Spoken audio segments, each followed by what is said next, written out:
I should say, not half pop figures. All right, how about this one as well? You're listening to The Daily Show. The Daily Show? The Daily Show. The Daily Show. On Men's Radio. Men's Radio. Men's Radio. Men's Radio. With Russ Kane. By Jiminy Crickets, that'll be me. Neil, just to tell you, before you come on, there is the most wonderful lag that I could possibly wish for. I don't know why. I may have to change computers yet again. Ladies and gentlemen, you know him. By the way, I'm Russ Kane. This is The Daily Show, exclusive to Men's Radio Station, part of the Sound Mind Radio Group. Brand new, what's it called? Website. Couldn't think of the name. I'm just paying for it. The brand new website, which is coming up for the Sound Mind Radio Group, under which sits Men's Radio Station and Women's Radio Station. More about that anon. You know him. You love him. He's the king of a radius around the Tolworth Tower, I would say of almost a mile. Ladies and gentlemen, Neil Longie Long. Only a mile? How dare you? I know, it's outrageous. Outrageous. But it can be worked on, Neely. It can be worked on, and we can expand.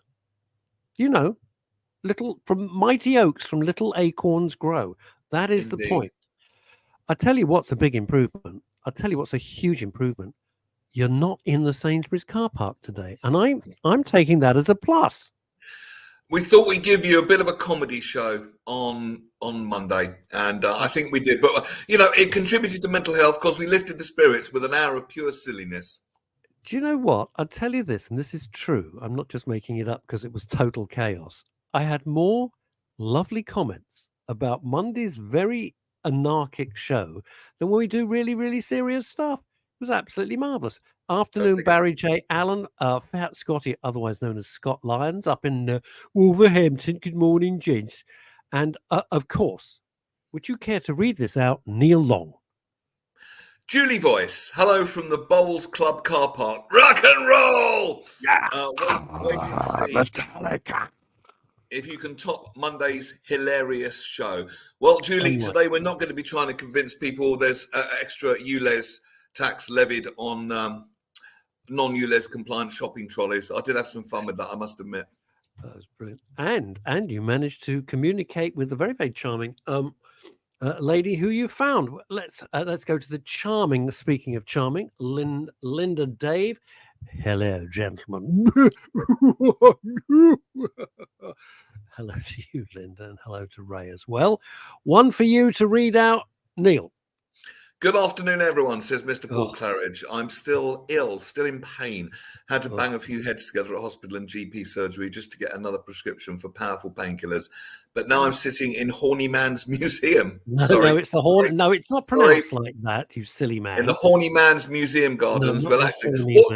What's on show at the Horny Man's Museum, I wonder? I'm so tempted, and it's on the tip of my tongue, and I'm not going to do it. Look at that, professional. I'm holding back. It's called the Horniman's Museum, and it's quite near Dulwich, I know, because we had to go there. Although I never did on school trips from school. Paul, all the best to you, and I hope that pain clears up very soon. I did do this. No, he's really not well. He's really not well. I'm serious. I did do some NLP with someone the other day, and we reduced their pain down. I know that sounds a bit hard to believe, but it did work. So just thought I'd throw that out there. If you don't want to rely on pills all the time, there's people who are good at NLP can help you in other ways, maybe in conjunction with the painkillers. Just thought I'd throw that out there for you. I think you should. Hang on. This is especially for Michael Verby and his sister. Oh, this year I'm off to sunny Spain. Viva España. Don't say we don't look after you. Right. Okay. So that's good afternoon, gents from sunny Spain. All the better the tourists are going out. You're a bloody tourist. You're not Spanish, Michael. It's ridiculous. And I like this one from Francine. Hello to you. And I love this one. Horny Man's Gardens are very lovely, says Elizabeth. I'm sure they are, Elizabeth. She would know, and I'm not going there. Hey, Paul Endicott, who's one of my favorite Facebook people, only because I find his stuff so interesting. Did someone mention rock and roll? I don't mind giving him a plug because I love what he does. He does these amazing tours and you get in a little fabulous sort of mystic minibus. Seriously, it's all beautifully painted. And he takes you around the most interesting places, like he might do a Rolling Stones tour and show you all the original places where they played, or a Beatles tour. It's just terrific. I thoroughly recommend it. That's really Right. interesting. No, it really is. He's been on the show, but he's a lovely guy. But I love what he's done because he's got a passion for it. He thought, you know what? Why don't I just turn my passion into a career? And he starts all these wonderful things. So his name, just look him up, Paul Endacott, Endacoot. Give him a go. Let's go up to Fife in Scotland. Worth, just before I read that out, worth flagging that it is possible to take your passion and get paid for it. Paul's a really good example of that. Really, it's just really doing what you love. My coach the other night, for want of a better word for him, he said, Neil, keep it really simple because I tend to overthink things. Yeah, no shit, but I do. He said, is it easy? Is it fun? And literally those two simple criteria are all you need in any moment for the next step towards what you want. Is it easy? Is it fun? And if it's not, Neil, find something easy. Can I pause you there? Can I pause you? Dave Sleet, greetings one and all. Thanks to everyone that's signing the hashtag 115 support petition. Oh, you know what that is? You know what that? I may have to change computers because this lag is driving me mad. It's like I'm talking to Neil and he's on his way to Mars. Do you want to do that? And I'll have a quick chat with Dave Sleet, maybe. I'm going to do this, boys and girls. I just want to say one thing. Before I do, because it's going to take a few moments. I disagree with that. I rarely disagree with you, Longie. I don't think you can choose what you do because it's easy. I think you can choose what you do because you love it and it's your passion. But it doesn't necessarily mean that it's going to be easy. Hold on a minute. Let me qualify that a little more. Sure. We can approach things with an attitude of ease, flow, or with struggle. And that is our choice in any moment. We can choose to be at ease with someone or at something or struggle with something. And this is something that everyone, I think whether they know it or not, is working on mastering, because all mastery is mastery of yourself. At the end of the day, that's the place to start, not outside you, inside you, right? We'll come back to that. I'm not saying necessarily take the easy or lazy option. I'm not saying take the easiest thing just because it's the easiest thing to do. That's been, lazy or lackadaisical. That's not what I mean. But is it an attitude of ease, or to be a bit clever, an attitude of dis-ease? Ease or dis-ease? What would you prefer? That's all I meant by that. I'll be back in 2 shakes of a lamb's tail. Okay. Dave Sleet, while Russ is gone, what I'd like to do, I'm going to ping you the link for today's show in Facebook Instant Messenger. And if you'd like to jump on quickly, you can remind us about the petition, because I'd like to learn more about that. So I'm talking and typing at the same time. And who said men could not multitask? Where are you? Where are you in my friends list? There you are. Okay, so I am just pinging you that link. If you'd like to click that, Dave, you'll be live on the show, and you can tell us a little bit about the hashtag 115 petition, because I would like to learn a little bit more about that, because I must admit I'm not sure what that is, and if I don't know, chances are our listeners won't know either. Fat Scotty, are we playing Dr. Hook next? Hashtag Sylvia's mother. Dr. Hook, when you're in love with a beautiful woman, it's hard. This is Men's Radio Station. It's 10 minutes after 12, and a very good afternoon to you. We're going to see if Dave Sleet jumps in. I would love to see him. I will see him in the green room. Hello, Russ and Neil, says RVB, Robert Van Buren, our very own resident horologist, clockmaker in English. Michael Verby says, Ke? Yeah, very good. And I think that is about it for the comments so far, but do put your comments in. Anything you'd like to talk about as well, any subjects. This mental health is so big, we could literally spend a week just breaking down one subject. But if there's things you want to know more about, we can either find experts to get them on, or Russ and I can signpost you, because it's is all very well talking about mental health and well-being, and then applying the things that lead to mental health and well-being. And it doesn't have to be difficult, don't have to do it all at once. Michael Mosley is brilliant at this. He has a book called Just One Thing, and I'm a massive fan of Michael Mosley's work. And literally just one thing, but it's the momentum you get behind it, because one thing leads to another just one thing, and it kind of becomes the new normal. I've given up drinking for the last 2 and a bit weeks, apart from when I went to my cousin's party on Sunday and I had 2 cans of Foster's. Literally, I could have almost definitely driven home on that, 2 cans of Foster's throughout the night. And I feel so much better for it, literally. But it's a process. But when you start to see improvement and feel improvement, it really becomes worth doing. And it's not doing it in the sense that there's something wrong with me that I want to fix. It's just that, yeah, actually there's options where I could be doing and feeling better. So I might as well choose that one rather than the mediocre one. That's the way to do it, not from a place of, oh, there's something terribly wrong with me, I've got to fix myself and all that sort of thing. Fat Scotty, how about talking about the pre-Christmas stress? Money, SAD, that's seasonal affective disorder, and family stress. That would be a really, really good one. There's a brilliant spiritual writer called Ram Dass, and he writes these wonderful things. And he said, do you think you're enlightened? Give yourself a week with your family at Christmas, and we'll soon see about that. And my goodness me, how right is he on that? How right is he on that? But yeah, that'd be a really good one. Surviving Christmas. Christmas is supposed to be fun, for goodness sake. I'm not particularly religious, but I do enjoy. I enjoy the essence of Christmas, the snow, the twinkly lights, the camaraderie, the fun, the connection, giving of gifts. I love all that. And it's a lovely vibe. I could do that all year round. Indeed, I did live my I hate it. up until I hate July. it. You hate Christmas. I can hear you, but we can't see you, Russ. There's a disembodied voice. The disembodied voice of doom. If we can't get you back for whatever reason, Russ, I don't believe we have a guest today. I can do the second half of those well-being tips, which we were talking about doing if anything, if the technology fails us today. Or I could just go to a Sainsbury's car park and cause trouble. What you need is a yellow jacket, just any yellow high-vis jacket. It confers a kind of authority, and I've got a little theory. You could put a yellow high-vis jacket on and get away with an awful lot more than if you weren't wearing one, and it'd be a really good social experiment to do. Just put a yellow high-vis jacket on and see what you can get away with for a day without getting arrested, hopefully. Now, Russ is still having technical problems. Please put your comments on the screen. I'll give it a couple more minutes, and then I shall look up this book, and we'll do the second half of the wellbeing tips. Dave Sleet, you're still very much invited to be on. If you just click the link in Facebook Messenger that I sent you, the instant messenger, and you'll be in the green room, and I'll see you, and I'll put you straight on because I have the control. Okay, so what I'm going to look up this book because we were talking about it before, and we were going to do the second half. So if Russ is having problems, now would be a really good time to do that.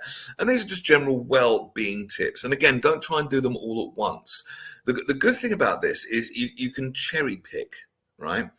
You can take the bits that just feel good to you and leave the rest, because literally everybody is different. And one thing, something that works beautifully for someone, going to a roller coaster park for me would be the most exciting thing to do. And even at nearly 55, I would love to do that. For some people, it would be an absolute nightmare. So I'm going to scroll back and see how far we got up to with the tips. Just quick refresh of my memory. I'm doing this on the fly, so do bear with me. HT10. So we got up to number 10, didn't we? And number 10 was the feel good grin, because it is true. I think they did an experiment in mindfulness, and it was a really silly one. And what they did, they got a bunch of students, and they didn't know they were being tested on this. They were just being told they were being tested on something else. So they told an ethical fib, because obviously if they'd have known, it'd be like a magician telling you how he does his tricks. It wouldn't have worked. But they quoted fees for the next term to 2 groups of people. The only difference between the groups of people was one of them, they had them do this and put a pen in their mouth So they were smiling. And would you believe the people that smiled were in a better mood, even though it was fake, and they were more amenable to higher fees? You would be really, really surprised. Sometimes just the simplest things can make the biggest difference. I could teach some NLP on here at some point if you like. And that is a really good set of tools. If Russ fancies doing that, we could do perhaps 15 minutes a week on some NLP principles, which a lot of people find really, really helpful.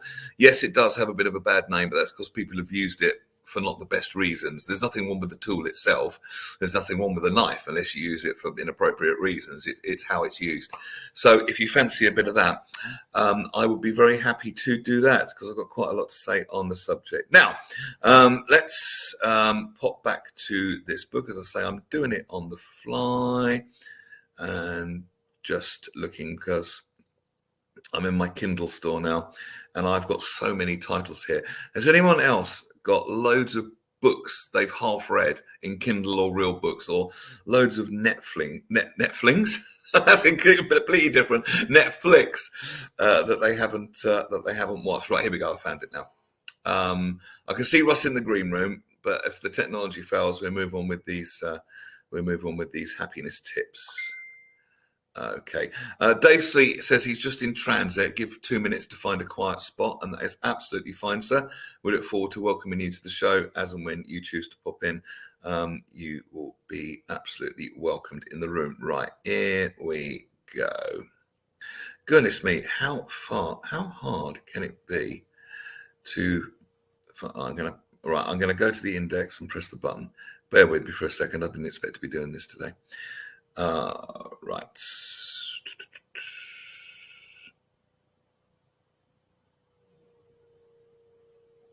Good. That's what we want. Good. Got it. Okay. So we got up to number 10, which was, and I'll just recap on number 10. A scenario to smile to. Simply just thinking about things that make you feel good. They've done some fascinating stuff. They've measured thought. It really is fascinating, and you see it. It's like a little flash of light. Literally, when people say, "Oh, that lit me up," that literally is true. It literally is light. Being luminous beings of light, we are. But we are. If you look at us under a microscope, and that might sound really, really weird. So just smiling, or just by that mindfulness thing, yeah, literally, it can change your mood, and your mood will affect how you see things, and how you see things depends how you approach it. The actual real meaning of the word attitude, it's got a kind of negative connotation to it, but literally all it really means is angle of approach. Yeah, angle of approach. Actually, I think we did all 10. I thought there were 20, but I actually think there was 10. So we can recap on some of these if you like. 10 powerful ways to feel good. Yeah. All right. Let's just recap on some of these because these are all hardy perennials. Now, gratitude blitz. It's literally just sitting down with a pen and writing down what you appreciate and what you're grateful for. Now, some teachers of this, they will talk about a kind of feeling difference between gratitude and appreciation. And I get it. Gratitude can have the implication, oh, I'm glad that's over. I'm grateful that's over. While appreciation is more what you are appreciating right here now in this present moment. Looking good, Russ. So gratitude or appreciation will work. Appreciation is probably slightly better feeling. What do you appreciate? And it can be micro things. I appreciate this pen. I appreciate a really delicious cup of coffee. I appreciate that smile from the stranger. And the more you get onto these things, the more the mind focuses on those things. And because of this group of cells in our brain, science has proved it called the reticular activation system, then whatever you look for, you will see more of. So surely if you want more of something, look for more of it and you will see it. But you have to look for it first. You can't say, oh, when I see it, I'll be happy. No, see it first and then that will follow. It's that way around. You kind of have to be a cause in the matter rather than just waiting for something serendipitous to happen. You're right, fella. Well, I tell you this, I've had to change computers twice and I've now given up. So I'm doing it via another system, via my phone, but controlling it from the laptop. I'm about to throw everything out the window. Your reflection, we can see the ring light, and it looks like you're wearing those little glasses that jewelers wear, but There you lit go. up. I'll try that. Try that. There you go. That'll do. Is that better? Everybody happy Yeah. now? Marvelous. Yes. Thank you for holding the. Thank you for holding the fort. That's all right. I was just going back over those 10 happy tips, and Dave Sleet's going to be joining us in a minute. Oh, that's excellent news. One of the things we got to, and I apologise. Come back to the happiness, because I kept them deliberately. I didn't delete them as comments because I thought they were as banners, because I thought they were excellent. I'll whip through them again. So number 1 is the gratitude blitz. Number 2 is seeing the small and simple. Yes, we can all buy the lottery ticket, and we all want that 2 million on the scratch card, or the 79 million, I think it was last night. But just little things. And I kind of covered this in the last one. What do you appreciate in the moment? You appreciate this hour we get together. Something little, absolutely, I do. It's the collective. You could appreciate that. Appreciate the nice cup of coffee. Appreciate the 2 fiendishly good-looking men on screen right now, ladies. Literally, you can just do it deliberately. Just anything you want to appreciate. You saw a pretty dog down the park. I met some nice people at work this morning. Do you know who I met this morning? I haven't the faintest idea. I don't follow you around. She came in with, you do, you're a stalker. She came in with her mum. I met Miss Teen Surrey, and she's she's going for Miss UK. And Miss she came into Teen. Hello. Miss Teen UK. This is going to go. Be very careful. You know how these things end. No, I know. You know how they end. She came in with her mum. She was interviewed by the news people, and she won Miss Teen in Surrey. This lady, and she's going for the final in Blackpool. How old is Miss Teen? 16, and I wish her all the best. What? I can't believe people still do that. I does find seem it a little really old school. Anachronistic, but hey, it makes them happy. It makes them happy. Good luck to them. Why not? She was a lovely girl, and I wish her well. Good number 3. Just one thing. This echoes. Just one thing. Just one thing. The Colombo principle. You get even more positive emotion, and remember, emotion, E-motion, energy in motion, emotion, and therefore more energy and more gratitude by focusing on one thing in particular. So pick one thing that you like. I could look around. I like my ball light over there. You can't see that, but it's really nice. And You like the what, boy? My ball light. It's a light in the shape of a ball. The gags write themselves today. I'm sorry. They just write themselves. They really do. You can insert your own punchline at any point. So you've moved on from Miss Teen Surrey to your ball light. God almighty. Yeah, absolutely. Okay, and it's your good luck with that. I've been completely wholesome today. There was a halo you above have. my head. I know. I'm just a smut bucket, and I can't help it today. I'm in that kind of mood. Shame on you. Oh, we bought tickets disgusting. to come and see the stand-up show, by the way. Looking forward to that. Oh, bless you. Thank you. That's November the 5th. We'll come on to that in a minute. We'll talk about that in a second. Let's get through because I love these things, and I think every single one of them I agree with. I agree with it. Number 1, gratitude blitz. Number 2, seeing the small and simple. Number 3, pick one thing that you appreciate and focus positive energy towards it. Try it now. Pick one thing in your field of vision that you like. A pretty leaf, a nice flower, a nice cup of coffee, a good memory. Outside or inside, doesn't matter, and focus on that with an attitude of appreciation. Now remember, what you look for and what you see increases, what you put your focus on increases, and even in accountancy, accountants know this, they have the term depreciation, which means decreases in value. Appreciation is the opposite, it increases. So what you appreciate will appreciate, and you'll see more of it. Just pick one thing. Well, hey, is that right? Because today I do the lottery all the time, and I won on Euro Millions. And normally you get like, you've won a free pick, and you go, sod off. Hang on, what did you win? What did you win? I won 94 quid. Well done. Yeah, I know. So you're saying be appreciative. You're saying be appreciative, and I'm like, thank you. I really am. It put me in the best mood. Brilliant. Well, hold that memory, and next time use it as a template. That's it. Anchor it in. Hold it. Oh, I'm holding it. I'm holding it. Okay. I think I misunderstood. Number 4. Get outside. 700 seconds of sunlight. it is said, and I know I was mocked for this thoroughly last time I said it, but in the morning I drink lemon juice and Himalayan salt, the pink salt, and it's fine. Good. Yeah.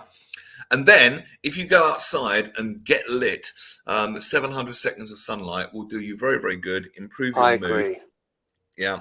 And literally, it's free. Get outside and enjoy it. Feel good number 5, earthly ease, nature. Yes, I didn't understand that one. Give that one again. Easy. Nature have a positive effect on you. Okay. Feel the flowers, a white sandy beach, really indulge the senses, the sights, the sounds, how the sand feels on your toes. Be in the moment. Okay. Appreciate. Soak it up. Like that. I like that. That's good. All right. Number 6, moments of quality. Literally, moments of quality is make sure you're hanging around with people that aren't toxic, people that you love and they love you. In whatever level of relationship. Business, you know what? Platonic. Yeah. Neil, by the way, I'm using a new thing, so I hope you can hear me all right. I know it won't be as good as my professional mic, but what the heck. You sound fine. It was a trip to Curry's. Always enjoy that. Said no one ever. No, they're fine. They're fine. If you can find anyone to look after you there, it's the size of sorry. Here's the thing. There's a phrase. Somebody came in years ago when we had the studio. Howard and I had the studio with Penny, and they said they called them mood hoovers. Yeah. You're in a good mood, and somebody comes along with all their shit and just hoovers up your good mood, and you think, why am I with this? Is right. Get away from them. They're toxic. And I know toxic is a hugely overused phrase, but you know what? It's true. Some people, and you just have to accept, you don't have to, I'm not being prescriptive about it, but I mean, one learns to accept some people are toxic and add nothing to your life. And, in fact, generally, with toxic people, it's not about you. They're it's not about you at all. They'd be like it with everyone.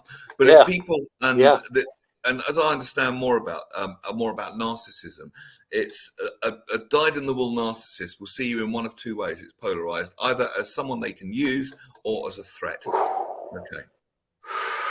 I always, this is awful. I'm going to be very, very open with this. I've always tried to be open in all my broadcasting. What you see is what you get. I'm the same person more or less off as I have on. And it's this. What do they want? What do they want? My real friends, true friends, the people that I could phone at 3 o'clock in the morning and go, I'm in trouble, they would help, want nothing. We just want each other's friendship. We enjoy each other's company. That's it. Exactly. And everybody else, I go, what do they want? Do they want something from me? Is this relationship in some way moving them on, or that they're using me? I know you might say, well, that's horribly cynical, Russell, but I find that kind of level of protection is important. Well, I think it's sensible because our time, energy, and resources are limited, and we need to also be able to learn to tune into our own internal resources. But everyone has the capacity to do that. Everybody. So trying to get someone from the outside to fill you up on the inside is never ever going to work. Oh, I like that. Say that again. That's really good. Say that. That's trying to get someone from the outside to fill you up on the inside is never ever going to work. Ultimately, it won't work. We have to fill ourselves up on the inside. Then we can radiate that out and benefit the people that we're around just by our natural state of being. But to try and almost like stick a little hose into someone and suck their good stuff into yourself, it's ultimately not healthy. That's called colonic irrigation, Neil. I think you find. Yes, I do believe so. I found my bike last time I had one of them. God knows how long that had been up there. You're right. I found Elvis in a UFO riding a dragon. Yeah. Most unpleasant. Hell of a shock to the nurse. I know. It was one of those classic chopper bikes. I really missed it. But anyway.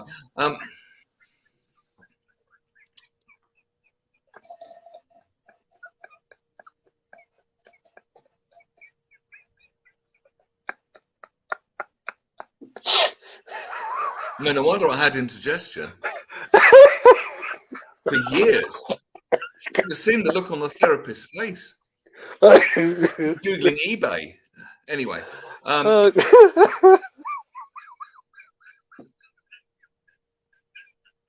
It's all in the timing, listeners. It's all in the timing. It's just the comedic timing. Good time to plug your comedy show. Come on. God I still think you should let me do the warm up for it. It's very sweet of you. No, you're too good. And Oh, I mean shut it. up. You'd kill it. You're too good. All right. So yesterday, thank you. I know so many people have been driving me. When are you coming back? When are you doing this? When are you doing the show again? When are you? And like for 4 years, the last show I did was the Edinburgh Fringe. That was 4 years ago, and I've been fine because we're getting kind of busy. And then I thought, no, I got new stuff. I'd like to try it. So the tickets went on sale yesterday. It is the German Street Theatre, Jermyn, German Street Theatre. They went on sale yesterday afternoon. Unbelievably, it's nearly sold out. We're doing a matinee. On my own.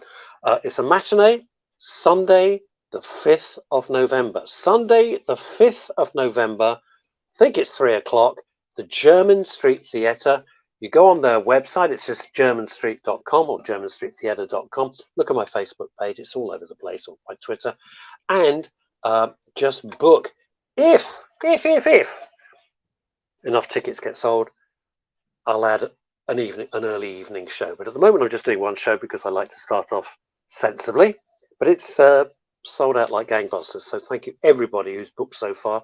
It's Sunday, November the 5th, the German Street Theatre, 3 o'clock, and then nearer the time, if there's a demand, we'll do an evening show. And if there isn't, that's fine. I'll be happy to do just one show. So that's it.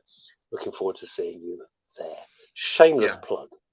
Absolutely. I'm really looking forward to seeing that. I really envy someone that can do 90 minutes. Well, I've got 12 minutes stand-up comedy. 90. Yeah, but I'd rather do 12 minutes. Everyone goes, wow, than 90 minutes. Everyone goes, oh.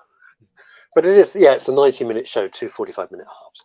No, and well, I should be there tons of news. kicking rotten tomatoes at you. Yes, why does everybody say that? When was the last time you actually went to a West End theatre with fruit? Last week. Oh, okay, fair enough. I saw, by the way, I'm going to give a quick plug for the German Street Theatre. Yesterday, thanks to Penny Horner, who is the Grande Madame of all things theatre in the West End, and runs with Howard, the German Street Theatre. Where is it? People say, I say, try German Street. I think the name's, the clue's in the name. You're a bit young for it, but I know a lot of people remember Tony Hancock. Hancock's Half Hour? Correct. And it's a play. What they do is they recreate 3 of the lost scripts, genuine lost scripts written by Galton and Simpson of Hancock's Half Hour. And you've got someone playing, the guy playing Sid James. I just thought I thought I was watching Sid James. Sid James, Bill Kerr, the lady I didn't even know was in the show, the guy playing Tony Hancock, and Colin, who plays, I mean Colin Vase, who plays Kenneth Williams brilliantly. It's very entertaining. It's only on for another day or two, so hurry up. If you like Tony Hancock and really want to see those things recreated in a beautiful way, there you go. Because some of the classic shows and classic scripts, you look back and it's an absolute gold mine. And I found something really interesting the other day, just in the musical sense. There's a song by Dua Lipa called "Love Again," and and it uses a sample. All right, now the same sample was used in a song which a guy just made in his bedroom, and it shot to #1. We were playing it in our time at Capitol, Russ, and it was a song called White Town, Your Woman, and that was a sample. Okay. But I learned the other day where this sample came from. It came from someone called Al Bowley in 1932. I'll find it. No. Yeah. Wow. Al Bowley, even for me, that is a stretch. 1932. Let me find it. That's extraordinary. That's extraordinary. But and you might recognise it, but you will probably recognise it from either the White Town song or Dua Lipa. But it's this. Don't know if you can hear it. Oh God, it's an advert. I'll just get rid of the advert. All right, that's okay. Well, the adverts are everything. Here we go. Of course. I could never be your woman. Well, thank God for that, because I like you, but not not in that way. Al Bowley, 1932. Think about that. That's nearly 100 years ago. I know, And it's that's like frightening. music is reinvented for the generation after generation. And one of the wonderful young DJs that I'm training, a girl called Chloe, DJ Norms, we affectionately call her, who's brilliant, by the way. Remember where you heard her first. Is she as good as Spin 'em Decks?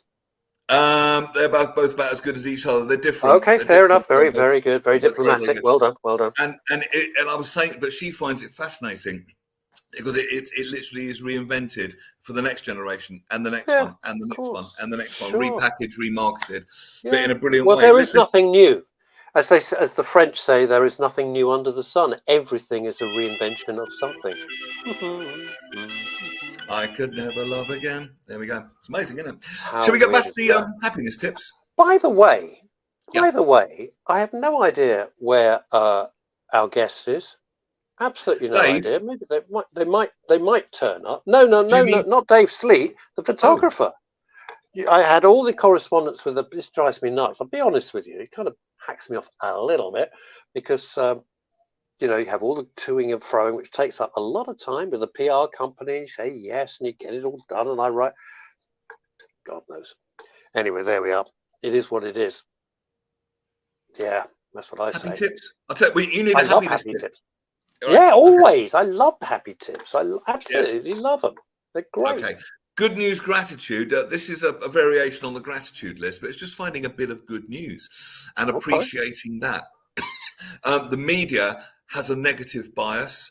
Our minds have a negative bias, and it takes some discipline. I think going back in sort of evolutionary psychology, their idea is that, we kind of needed it to survive, but now we don't, and kind of we need to catch up. It's almost like part of us has evolved and the other part hasn't. But ultimately, good feelings feel a lot better than bad ones. So you focus on some good news.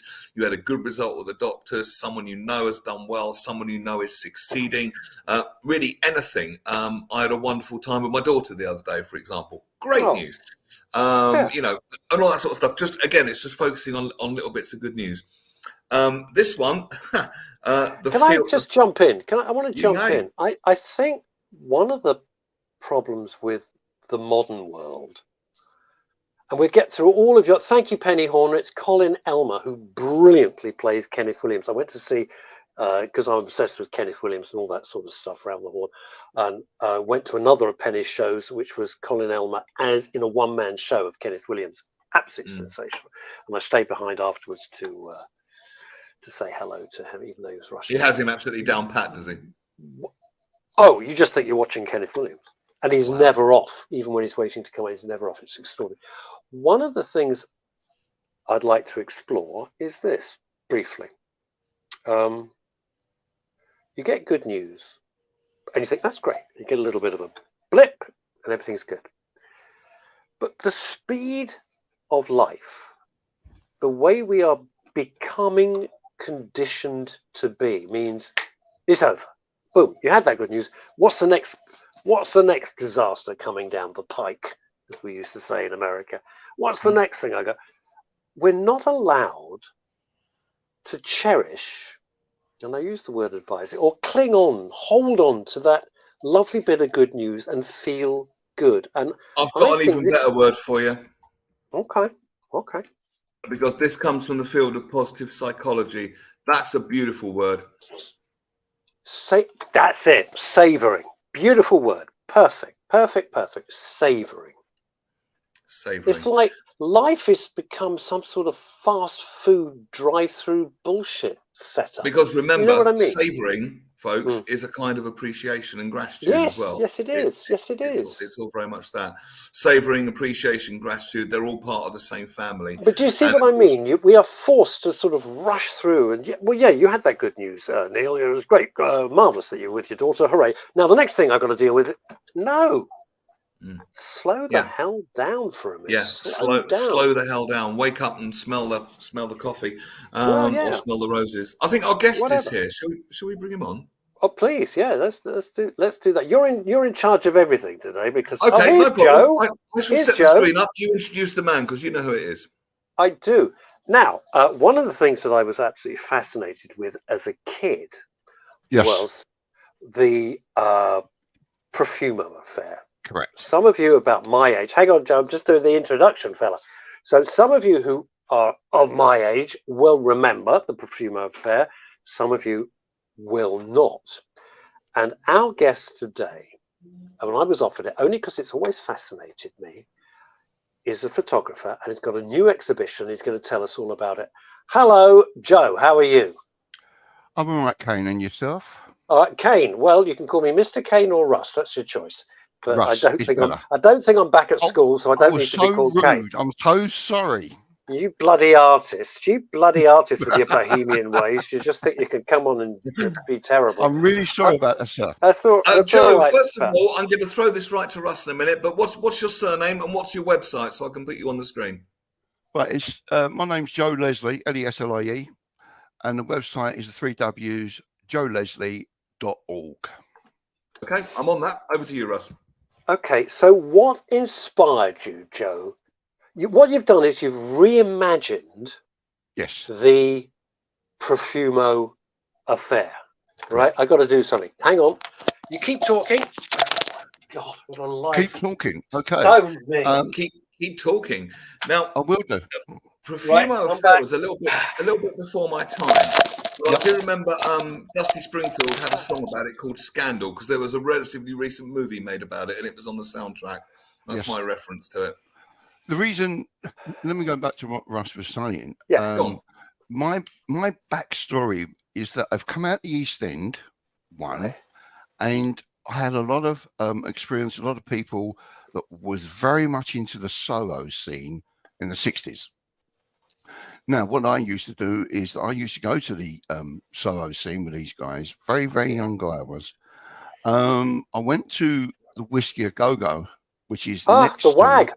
The WAG. next to the Flamingo Club. So I was quite often in that area when it was really seedy, especially when you had the likes of Raymond Review Bar. You remember that? Sure, I know of it, yeah. It's still there. So I knew that fairly well, knew the people around it. So Profumo has always been a back of my mind as a seed because I was there, not actually there, but in that whole atmosphere. Yeah. Unfortunately or fortunately, whichever you like to put it, back in the day, I knew the Lucky Gordons, not him, but the type of person and the Johnny Edcombs. I knew that type of crowd. So now what's happened as I've got older, I've looked more into the scene of the Scandal. Yeah. And it is fascinating when you think one young 19-year-old at the time could cause such a problem, such Chaos. a Chaos. it was unbelievable. She went for a swim, fine. She was in the buff, not a problem. You had the geezer, this Profumo who fancied, all right, there's no problem. Then after that, the whole thing was the Russian guy. That was the thing. It was the Russian link, wasn't it? For sure. That was the problem. That was the problem. If it was not on the scene, I don't think anybody would have known about it. No. So just to explain, Joe, for people who are going, I don't get this. All right. Yeah. She's a very attractive girl. She's 19. Was. Yes, she was. Right? I don't know if she was in Miss Surrey, by the way, Neil. Not sure. See the way you bring the whole thing round to the beginning of the show. She had a mate called Mandy Rice Davis, who was also very pretty. And they were invited to parties, just like today, because pretty young girls get invited to these very much things. So. That's life. No matter what you read in social media, very much that's how life goes. Profumo was a government minister, but the problem was it was linked that these girls, or one of the girls, Christine Keeler, was involved, I'm being very polite, with a Russian, somebody from the Russian embassy. So they thought that secrets, the bottom line was they thought that secrets from the government were being leaked, pillow talk, as they used to call it, to the Russian guy via Profumo. Whether it was or wasn't, I don't know. We're all still here, aren't we? The Russians, we're not speaking Russian. According to Keeler, Ward was a spy, a double spy. That's Stephen Ward. Yeah, that's what she has said. Ward. Now, nobody could disprove it or prove it. But she has come out and said that he was a double. He was a spy. And, of course, the establishment had kept their eyes on Stephen Ward. They was tagging him all the time. And if you go back to the scenario, if it wasn't for the two guys, Gordon and Edgecombe, this would never appeared because they had a setup in the Flamingo Club. They had a fight.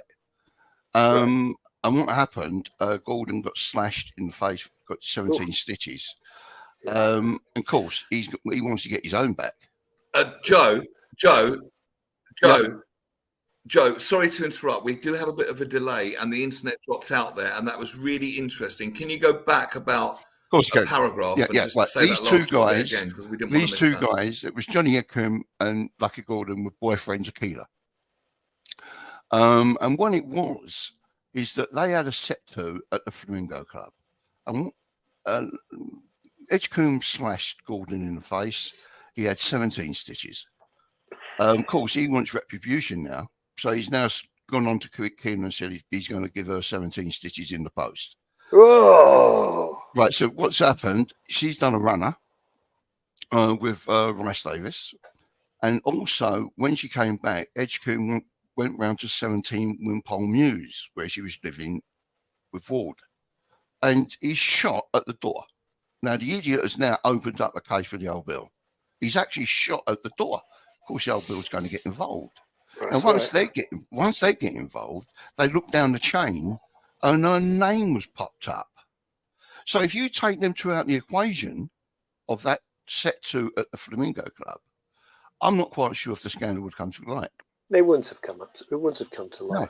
No. But of course, Joe, as you were saying, of course, I'm in Soho like all the time. That's where I work, etc., etc., etc., etc. Be lovely to meet you one day. Now with Neil, but Soho now is very gentrified. But then it was pretty damn hardcore. It was Soho way. I mean, the people who knew it and love it went, "Oh, this isn't Soho anymore. This is all bloody speed and restaurants." The Soho back then, you can go up there and soak the atmosphere. Yeah, I know it was seedy. I understand that, but if you can accept that, what a place to go! And I was up there, as long as you didn't upset any of the Maltese gangs, who were not that. Let me just say, forgiving. Yeah, and also, if you know, I don't know if you know the strength of Ronnie and Reggie Cray. A friend of mine, that's the one who got slashed at Go, because he was not in the firm; he was on that scene. Yeah. So what I'm saying, with Ronnie and Reggie, I got to just jump in. Even the Crays, who stole Ronnie's pickle? That's our song. But even the Crays, me and Rachel Arthur, even the Crays would not try to muscle in on the Maltese. Why Malta? Who the hell knows? I don't know. Doesn't matter. That's how it was then. Yeah. But even the Crays were like wary. Yeah, understandably. So. Yeah. But I think the scandal will go on for a long time. There's a fascination with the Christine Keeler case. It is really. Is it because Joe? They were. Let's just be honest here. This is the whole point of Soundmind Radio Group is we speak honestly.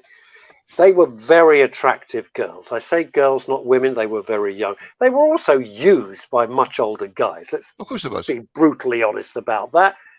There's a horrible seedy side. Russ, it still goes on. Of course it does. So, basically, people make me laugh because when I was sort of in the studio, how many times, I couldn't even tell you how many times I was approached because they want to be a model at 16, 17. Now I'm being approached, can I do their portfolio?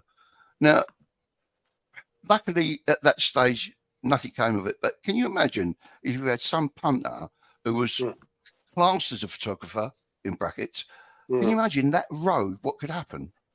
And it goes on. Yeah, totally. This is, I'm not a tree-hugging liberal. Anyone who knows me knows that. However, there's a balance where the Me Too movement is right to stop horrible, predatory men ruining the lives of much younger girls. That's true. Cool. And then there's also how predatory, life is. Powerful men. I know. Yeah, usually. Well, you know what, Longie? Sometimes they are very powerful and can change your entire life, and sometimes they're just chances because not everyone's that smart, and some young Oh, oh, can you take my photograph and bish bash bosh one thing? Oh, yes, I can get you into films.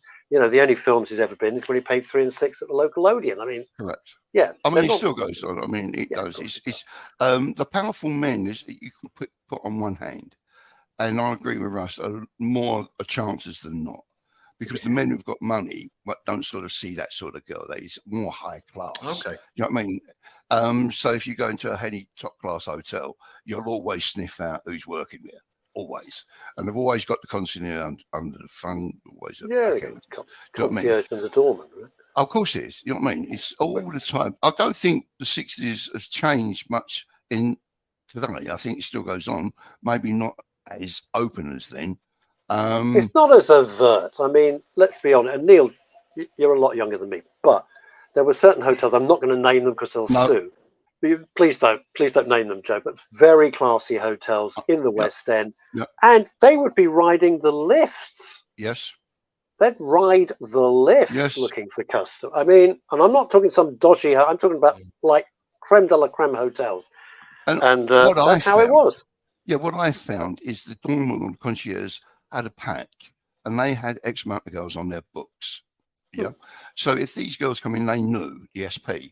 If any other girls had gone in onto that patch, they get thrown out. But going back to the key of the exhibition. What I've done is that what I want to do is reimagine the old thing. So my one is caricatures of the main artists. That's from Ward right up to Gordon. So they're all caricatures. And what I've done, I've set them in the location that they were. So there's Wimpole Mews, there's Clifton House, the swimming pool, Spring Cottage there. I've got Holloway Prison, Houses of Common, and they've got the characters in this location.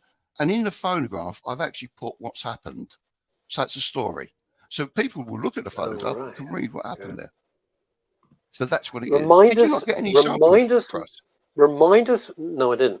Remind us where it is, Joe. Tell us where it is, because I know a lot of people watching.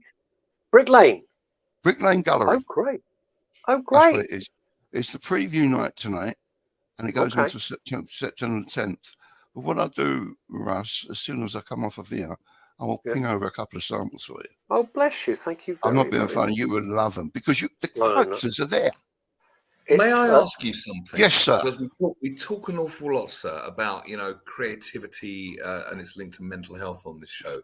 Absolutely. Your muse, how do you get as an artist your muse to strike, or does she just strike when she may? No, what I do is that I try to build a platform. Now I went into this Christine Keeler thing because it resonated. But also how she was literally physically and mentally abused. Right. So what I would love to do, is people go to the gallery, see these images that they don't really know about, and they've never really seen them, the actual people in the flesh or on TV.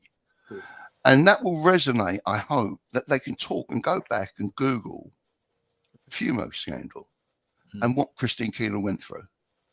I hope that builds a conversation. That's what I'm hoping for.